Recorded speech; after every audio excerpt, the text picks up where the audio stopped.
Welcome to Global Feed. Please subscribe and hit the bell icon for more breaking updates. The Supreme Court chamber was tense with anticipation, every eye fixed on the bench as the justices prepared to make history. On September 22, 2025, the nation awaited a decision that would shape American life for years to come, with millions glued to their screens and radios, waiting for word from the highest court in the land. The 9 justices took their seats, each one aware of the gravity of the case before them, a case that questioned the very limits of presidential power and the balance of the American government. The case, a consolidation of challenges including Trump v. VOS elections, was about more than trade policy. It was about the structure of government itself, and whether one branch could override another in times of crisis. As the Chief Justice began to read the majority opinion, the courtroom fell silent, the weight of the moment settling over everyone present. The decision was clear and decisive. The court struck down the sweeping tariffs imposed by former President Trump, ruling that he had overstepped his authority in a way that could not be ignored. The justices found that using emergency powers to enact broad tariffs was a violation of the Constitution's separation of powers, a fundamental principle that protects American democracy. The power to tax, they declared, belongs to Congress, not the president.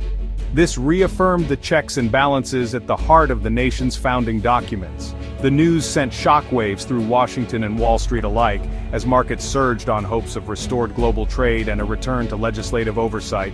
For some, it was a relief, a sign that the rule of law still held firm. For others, it was a blow to a core economic strategy they had championed.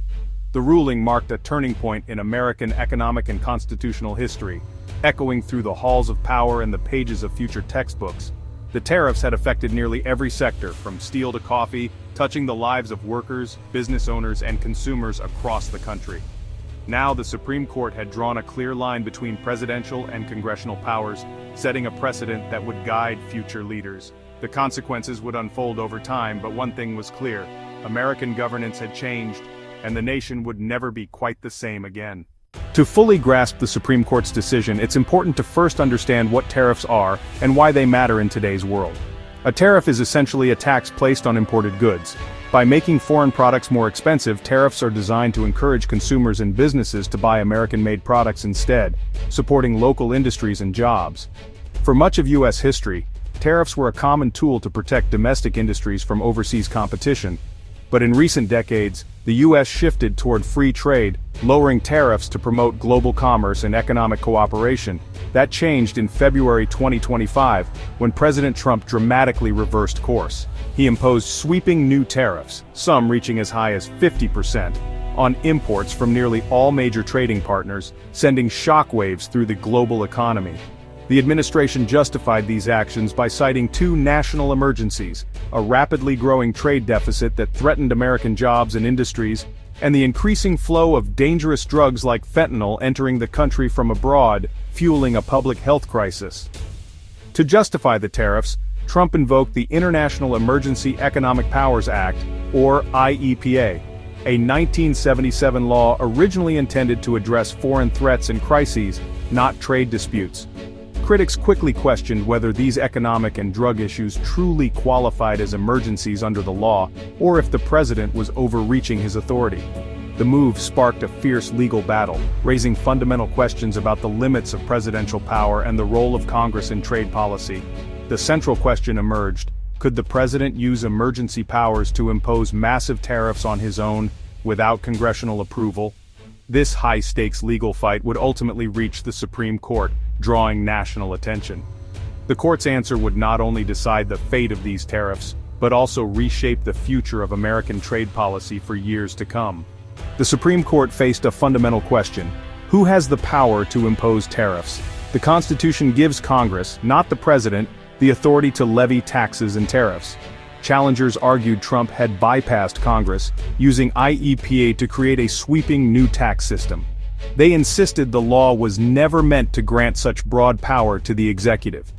The administration countered that the president needed flexibility to respond to economic threats, but the court relied on the major questions doctrine, ruling that only Congress can authorize such significant economic actions. Since IEPA lacked explicit language granting tariff power, Trump had exceeded his authority. The decision reaffirmed Congress's exclusive control over the power of the purse. The tariff's impact was immediate and widespread. Import costs soared, forcing companies to raise prices or absorb losses. Everyday goods, from coffee to cars, became more expensive for consumers. Major brands like J.M. Smucker hiked prices, and the story repeated across countless products. The uncertainty disrupted business planning, investments, and hiring.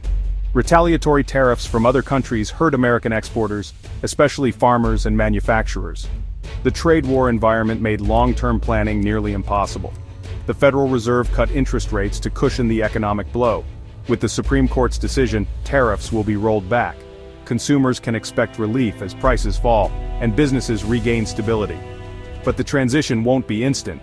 Supply chains and prices will take time to adjust. The ripple effects of both the tariffs and their removal will be felt for months. The ruling marks a return to economic predictability. For many, it's a long-awaited breath of fresh air. Beyond the headlines, the tariffs threaten the very survival of small and medium-sized businesses across the nation. Companies like Learning Resources and Hand 2 Mind face millions in unexpected costs, jeopardizing jobs, innovation, and the future of their businesses. Tariffs, a niche bike company, saw tariffs as a potential death sentence for their operations. These businesses became the face of the legal challenge, arguing that the policy forced impossible choices: layoffs, price hikes, or even closure. The Supreme Court's ruling is a lifeline, voiding massive bills and restoring much-needed stability. Now these companies can finally focus on growth, not just survival. The decision offers hope and renewed optimism to thousands of business owners across the country. The tariff battle was a clash of visions for America's future. The Trump administration argued tariffs were vital for national security and economic independence, especially against unfair trade and drug trafficking. They claimed the president needed swift authority to counter threats. Opponents countered that true strength comes from economic stability and global cooperation. They argued that sudden, sweeping tariffs created chaos, hurt American businesses, and strained alliances. Many essential goods taxed by tariffs were critical for U.S. manufacturers. Critics warned that giving one person unchecked power over trade policy was dangerous and destabilizing. The Supreme Court sided with this view, prioritizing constitutional checks and economic stability. The ruling reasserts that major economic decisions require congressional debate and oversight. The Supreme Court's decision marks a defining moment for American constitutional law, one that will echo for years to come. It powerfully reinforces the separation of powers, making clear that the authority to tax and to shape the nation's finances remains firmly with Congress as the framers intended. Had the court ruled otherwise, the president could have gained sweeping, unchecked control over fiscal policy simply by declaring emergencies, bypassing the legislative branch entirely.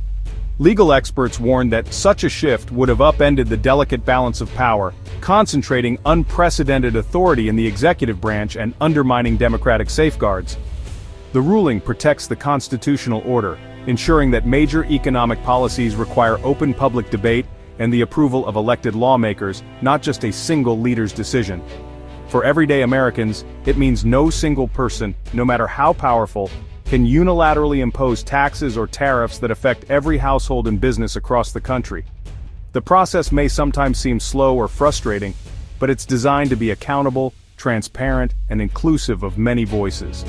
This case was about far more than tariffs.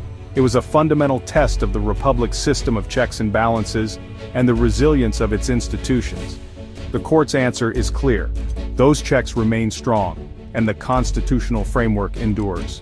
The debate over trade policy and economic power will continue, but the rules of the game are now unmistakably clear for all branches of government. Congress, not the president, holds the power to shape the nation's economic destiny, reflecting the will of the people. This decision will be studied for generations as a landmark in constitutional law, a pivotal moment in the ongoing story of American democracy. The limits of the presidency and the enduring power of the people's representatives have been reaffirmed for the future.